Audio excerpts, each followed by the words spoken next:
Assalamualaikum warahmatullahi wabarakatuh.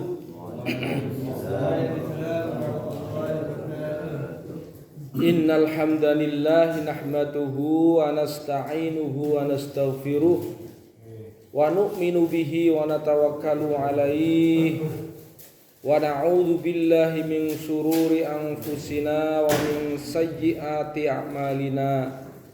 May yahdihillahu fala mudhillalah wa may yudlil fala hadiyalah. Asyhadu an la ilaha illallah wa asyhadu anna Muhammadan abduhu wa rasuluh.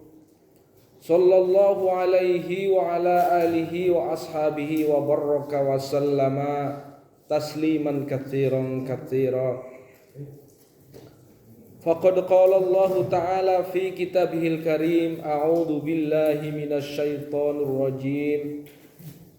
Wal 'ashr innal insana lafi khusr illa alladziina amanu wa 'amilus shalihati wa tawasaw bil haqq wa tawasaw bis sabr.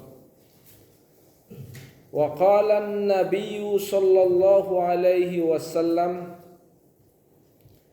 nikmatani maghnunun fihinna katsirum minan nas as-sihhatu wal faragh. Rawahul Bukhari. Shadaqallahul azim wa shadaqa rasuluhun nabiyil karim wa nahnu ala dzalika minasy syahidin wasyakirin walhamdulillahi rabbil alamin. Amma ba'd. Hadirin sidang jamaah subuh Masjid Al-Lafali rahimani wa rahimakumullah. Kita wajib bersyukur kepada Allah Subhanahu wa taala dengan syukur yang sebenar-benarnya, yaitu menggunakan semua kenikmatan yang Allah berikan kepada kita untuk beribadah kepada Allah, untuk mengabdi kepada Allah Subhanahu wa taala. Itulah sesungguhnya syukur yang sebenarnya. Jadi syukur itu menggunakan semua kenikmatan yang Allah berikan kepada kita untuk mengabdi kepada Allah Subhanahu wa taala. Semoga pertemuan kita pada hari ini termasuk ungkapan rasa syukur, ya. Karena kita telah menggunakan nikmat waktu dan kesempatan, ya, untuk memenuhi panggilan Allah, untuk duduk di majelis yang sangat besar, yang sangat mulia. Kebesaran suatu majelis tidak ditentukan oleh banyaknya yang hadir, ya. Walaupun yang hadir jutaan, tapi acaranya konser, ya. Itu bukan majelis yang besar, ya, di sisi Allah. Bukan majelis yang mulia di sisi Allah. Tapi walaupun yang datang hanya 29, ya, tapi di sana yang dibicarakan adalah perkara-perkara iman, perkara-perkara amal solih, ya, perkara-perkara keselamatan manusia. Bagaimana agar manusia menjadi hamba-hamba yang diridhoi Allah. Nah, itulah majelis yang besar. Bukan pula ditentukan oleh siapa yang hadir. Sekalipun yang hadir itu adalah para pejabat besar, gitu ya. Mereka orang-orang yang berduit, tetapi kehadirannya berkumpul untuk judi online, misalnya gitu ya. Atau untuk perkara-perkara maksiat yang lain, maka itu bukan majelis yang mulia, bukan majelis yang besar. Tapi walaupun kita orang desa, orang yang tidak terkenal, orang yang ya hidupnya sederhana, gitu ya, tapi kita datang dengan ketulusan dan ikut hadir bersama-sama di majelis Allah, di rumah Allah. Makilah majelis yang mulia, majelis yang besar di sisi Allah Subhanahu wa taala. Hadirin rahimani wa rahimakumullah. Allah Subhanahu wa taala senantiasa bersumpah dan sumpahnya diulang-ulang. Sumpah Allah yang diulang-ulang itu dalam Al-Quran adalah sumpah terhadap waktu, ya. Karena satu hari itu sudah diulang berapa kali ya. Kita menjelang subuh ini Allah sudah sumpah wal fajri, ya. Demi waktu subuh, wal fajr, ya. Allah sudah sumpah, di pagi-pagi sudah sumpah, nanti siang dikit sumpah lagi wadduha, ya, demi waktu duha. Nanti sore dikit sudah sumpah wal asr, demi waktu asar. Malam sedikit diulangi lagi sumpah wal laili, demi malam. Jadi mulai dari pagi, siang, sore, malam Allah itu mengulangi sumpahnya demi waktu, gitu ya. Ada apa dengan waktu itu? Hadirin rahimani wa rahimakumullah. Karena dengan waktu ini banyak manusia yang untung, dan dengan waktu juga banyak manusia yang rugi. Bahkan umur kita yang Allah berikan kepada kita itu adalah merupakan fungsi dari waktu. Ya. Cuman kita kan tidak tahu diberi umur panjang apa pendek, kapan kita dipanggil Allah, nggak ada yang tahu. Mengapa kematian kita, waktu hidup kita di dunia itu merupakan rahasia Allah dan nggak ada yang tahu, ya. Mungkin kita itu bertanya-tanya, ya. Ada orang yang diberi waktu hidup sampai kakek-kakek, nini-nini 100 tahun masih hidup, ya. Tapi ada juga orang yang diberi waktu di dunia hanya sebentar, ya, masih bayi sudah dipanggil Allah meninggal. Allah sendiri yang paling tahu rahasia di balik semua itu, ya. Tapi sangat beruntung orang yang menggunakan waktu ini dalam hidupnya adalah untuk kebaikan, untuk sesuatu yang bernilai. Apa saja yang termasuk bernilai dalam memanfaatkan waktu? Ya, sumpah Allah wal as innal insana lafi khusr.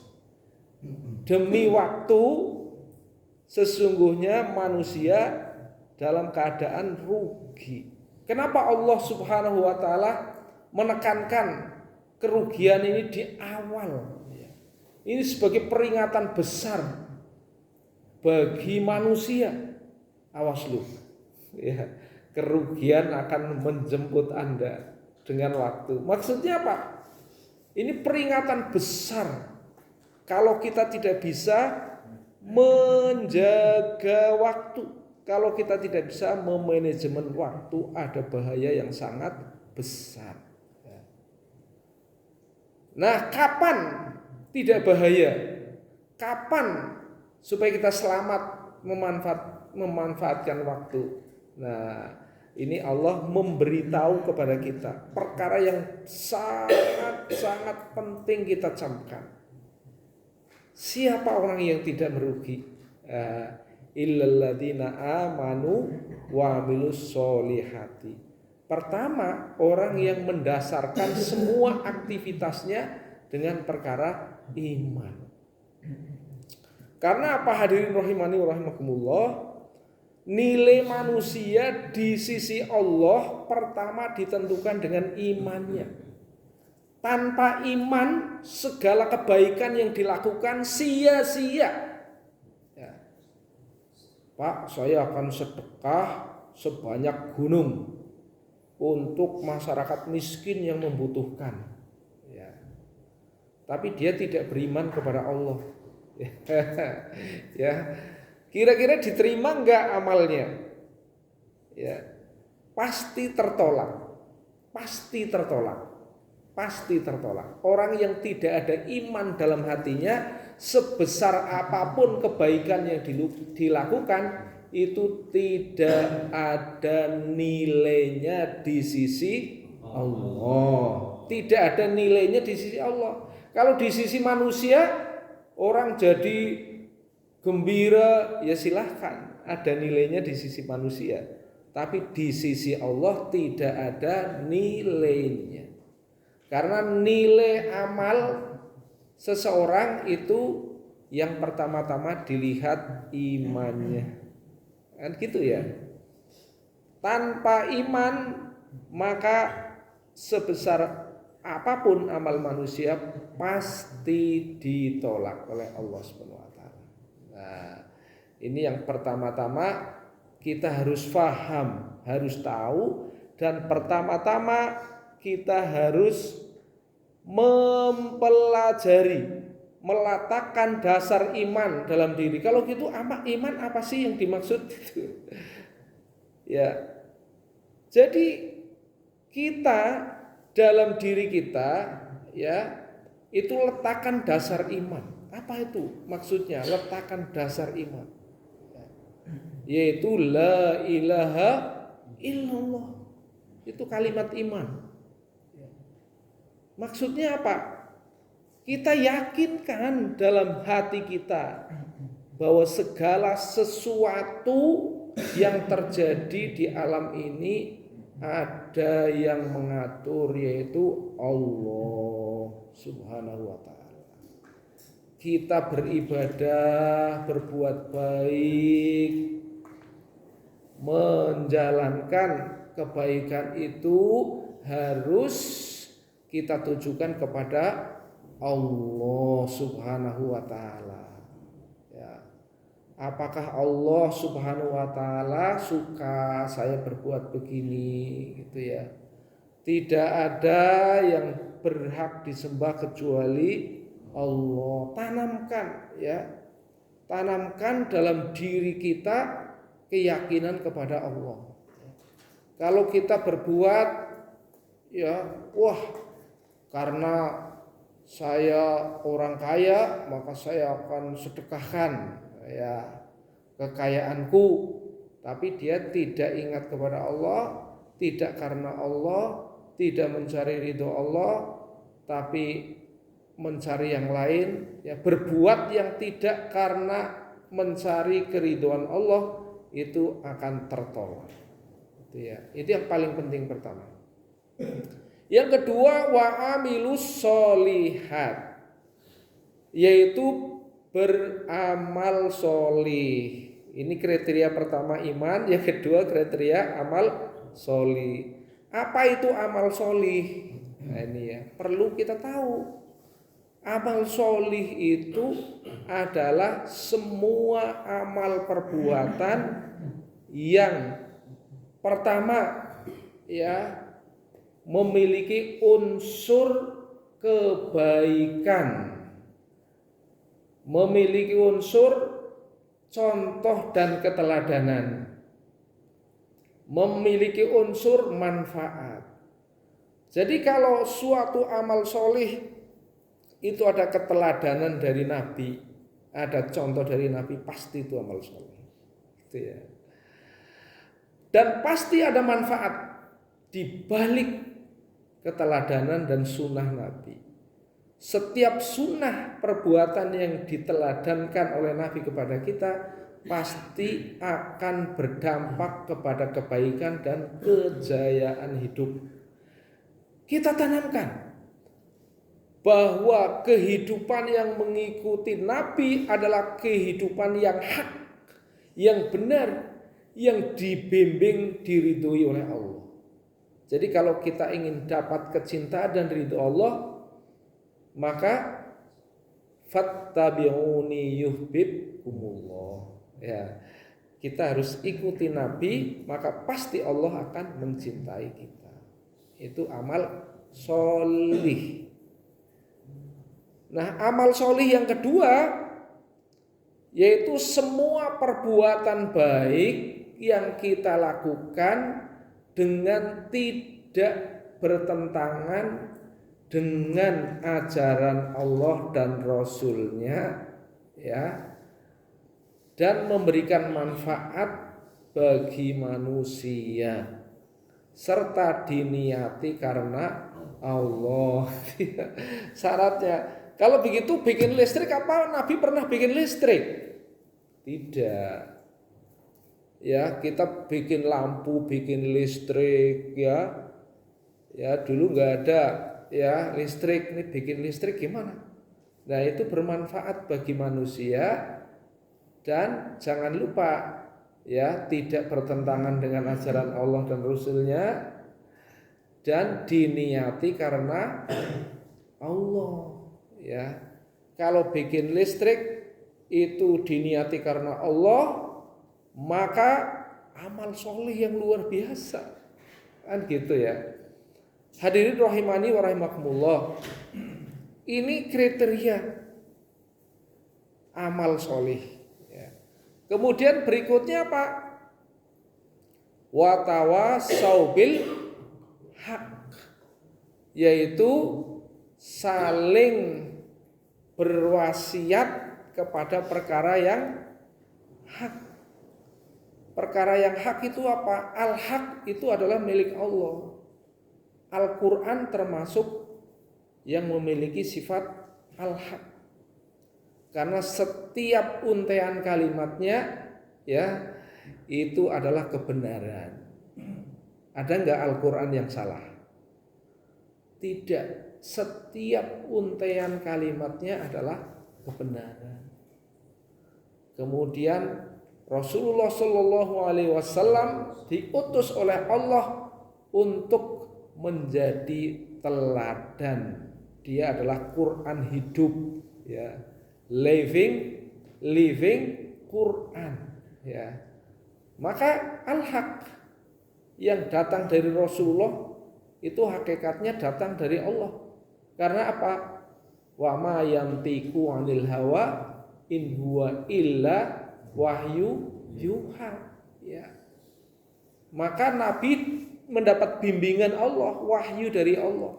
Maka setiap perkataannya, setiap perbuatannya dia tiada lain adalah cerminan dari kehendak-kehendak Allah Subhanahu wa taala. Maka kita tawasau bil haq, berbagi dengan perkara-perkara hak, Al-Quran, sunnah Nabi, atau kebaikan yang lain yang dilandaskan kepada Al-Quran dan sunnah, dilandaskan kepada Allah, maka menjadi penting di forum-forum apapun, ya, kita jangan sampai melupakan, ya. Misalnya sederhananya ya bentuk kultum gitu ya. Di rapat RT ada kultum, kan? Di acara reuni ada kultum, di acara makan-makan ya ada kultum, nggak apa-apa, kan gitu ya. Di semua acara yang kita buat, di situ coba ada tawasobil hak, supaya acara yang kita buat jangan kebablasan. Ya. Panduan acara yang akan kita buat ini harus diluruskan dari awal. Ini kita sedang dalam posisi apapun, ya, kita berada dalam frame Allah dan Rasulnya. Jangan sampai kita mengadakan acara itu keluar dari rel yang telah Allah dan Rasulnya ajarkan kepada kita. Tawasobil haq dan tawasobis sober, juga saling memberi nasihat terhadap perkara kesabaran. Karena apa? Allah Subhanahu wa taala memberikan kepada kita ujian dan cobaan yang tidak semuanya disukai oleh hawa nafsu. Ada perkara-perkara yang sesuai dengan hawa nafsu, ya, ada perkara-perkara yang harus bermujahadah dengan hawa nafsu. Maka kita harus hadirkan daripada kebenaran dan kesabaran. Seringkali manusia kalau diuji kebaikan lupa, tapi kalau diuji dengan ujian yang tidak sesuai dengan kehendak hawa nafsu, kadang-kadang marah, kadang-kadang frustasi, ya. Maka ini harus kita perhatikan dalam hidup, ya. Hadirin rahimani wa rahimakumullah, ada dua perkara yang sangat penting, ya, kita perhatikan dalam hidup ini yang terkait dengan waktu. Karena Rasulullah SAW bersabda, nikmatani maghnunun fihinna Ya. Katsirum minan nas. Pertama as-sihatu, kedua al-faragh ya.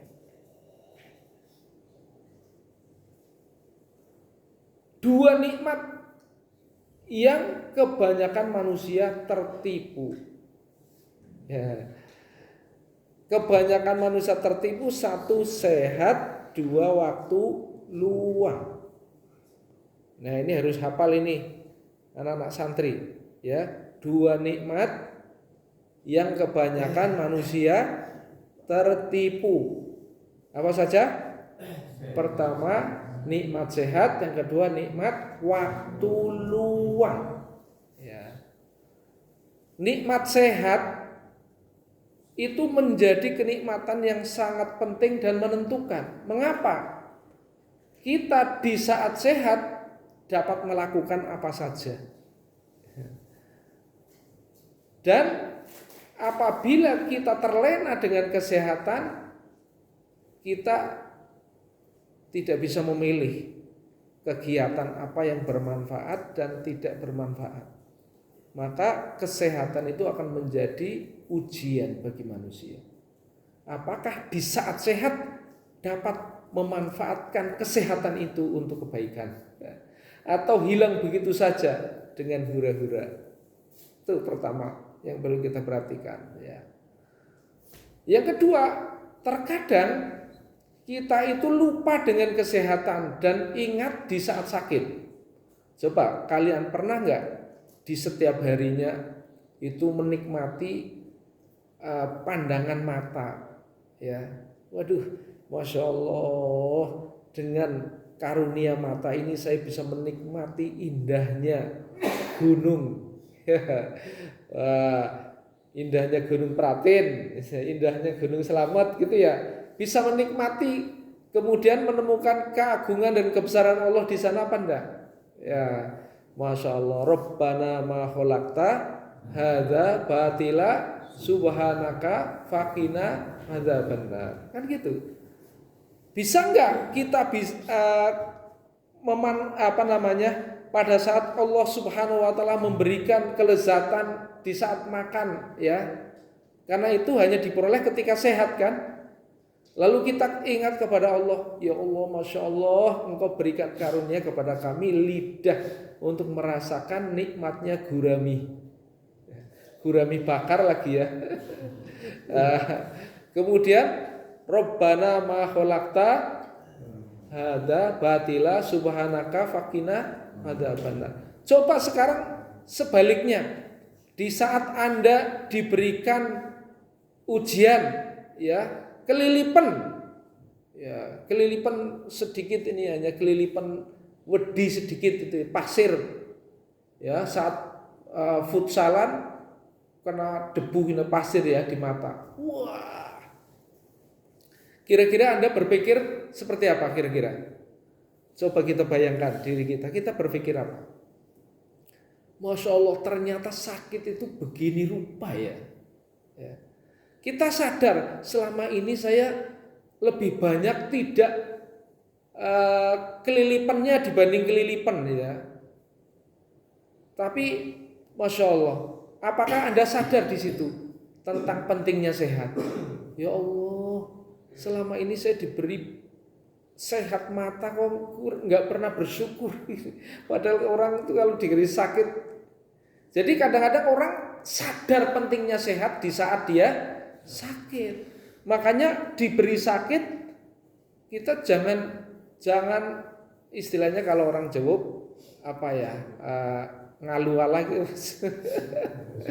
dersulo ya. Kadang-kadang itu ada maksud Allah Subhanahu wa taala kasih kelilipan aja kan gitu ya. Di matanya digunakan untuk yang tidak sehat ini pandangan yang salah gitu ya. Maka dikasih kelilipan itu mungkin ada maksud kebaikan. Allah kasih kelilipan, kasih belekan itu ya.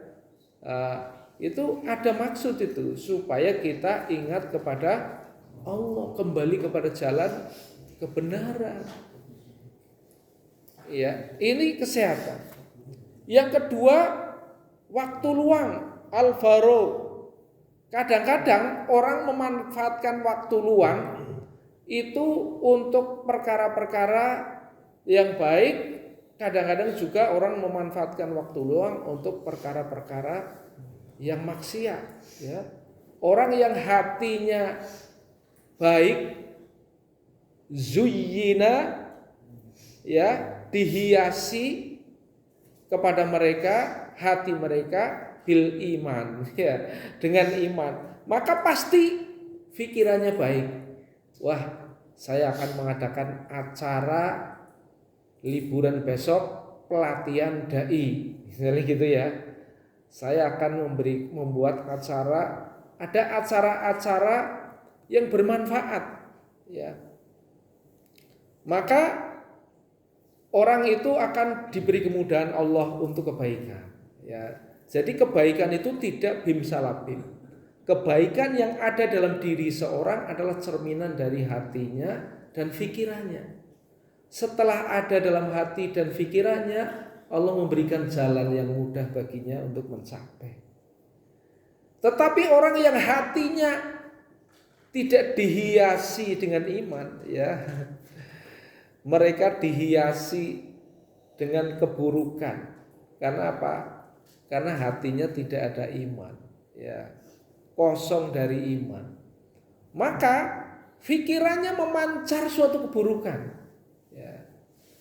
Wah, saya akan ke Bali, cewek saja, cewek mana yang saya ajak ya?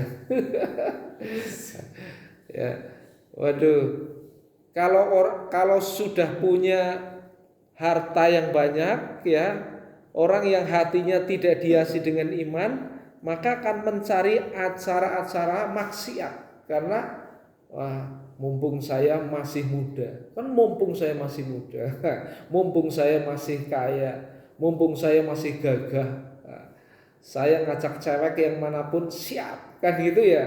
Naudzubillah min dzalik. Itu adalah keburukan, pikirannya buruk, hatinya buruk, dimudahkan dengan perkara-perkara yang buruk, gitu ya. Baru kenal dengan cewek seseorang sudah tempel, langsung berzina. Masya Allah. Ada apa enggak kayak gitu? Ya. Naudzubillah min dzalik. Diberi kemudahan untuk berbuat jahat, berbuat buruk, ya. Hadirin rahimani wa rahimakumullah, ini sangat-sangat berbahaya. Oleh karena itu tadi amal-amal solih itu, ya, adalah amal-amal yang terkait dengan iman, ya, dengan dakwah, bentuknya macam-macam, ya, dakwah bit taklim, ya, tawasobil haq, dengan apa namanya, ngobrol-ngobrol perkara iman, ya, bahasanya Pak Teguh ngopi, ya, ngopi. Ngopi, ngobrol-ngobrol perkara iman, ya kan, itu. Kemudian ada ibadah dan zikir, kesempatan untuk sholat malam, ya, itu amalan orang-orang yang sholih. Zikir malam, duduk, ya, di hadapan Allah Subhanahu wa taala, membaca Al-Qur'an, menghafal Al-Qur'an. Pernah nggak lihat ini, ya? Saya tentu lihat medsos tadi malam tuh buka-buka, ya, buka-buka medsos orang Palestina itu, ya, dalam keadaan tertembak itu sudah tidak sadar, itu mulutnya masih mengucapkan Quran, tuh, ya. Saya merinding tadi malam tuh buka itu. Jadi termasuk orang yang mau dioperasi, ya, itu tidak dibius. Mereka kalau dioperasi adalah dengan menghafal Quran, itu, ya. Karena apa? Kelezatan telah masuk, ya, kelezatan telah masuk dalam hati, sehingga ketika dibaca mengalahkan sakit-sakit yang lain, gitu, ya.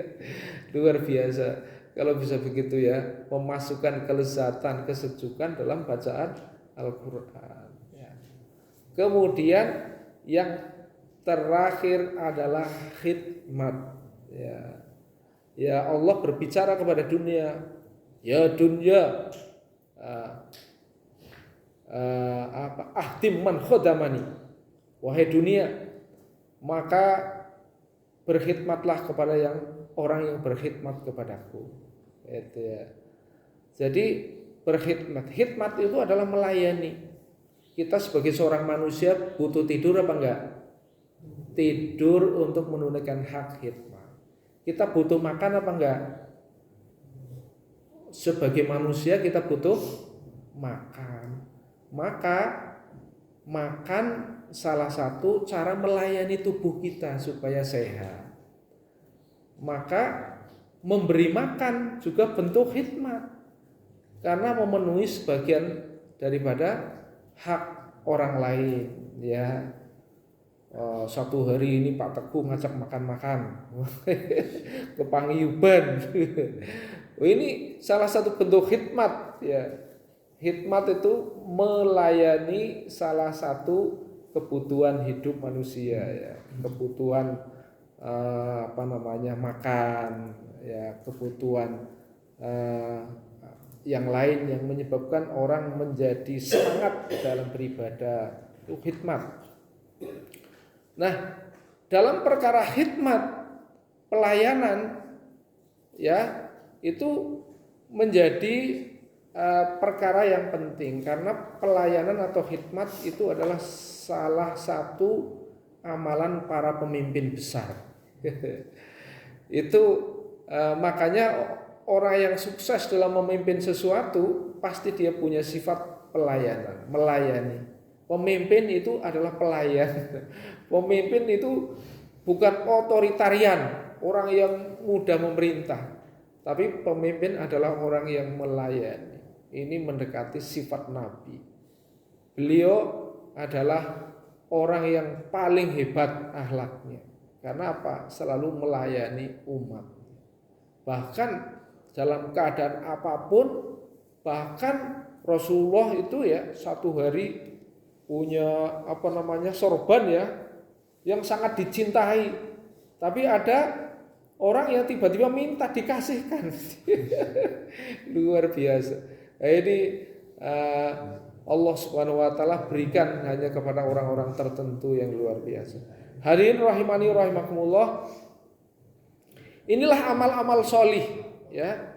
Amal-amal yang besar di sisi Allah Subhanahu wa taala. Oleh karena itu, jangan sekali-kali kita itu menyia-nyiakan waktu, ya, tapi manfaatkan waktu sebaik-baiknya supaya Allah Subhanahu wa taala ridho kepada kehidupan kita. Amin ya rabbal alamin. Terima kasih atas perhatian, mohon maaf atas segala kurangan. Billahi taufiq wal hidayah. Wassalamualaikum warahmatullahi wabarakatuh.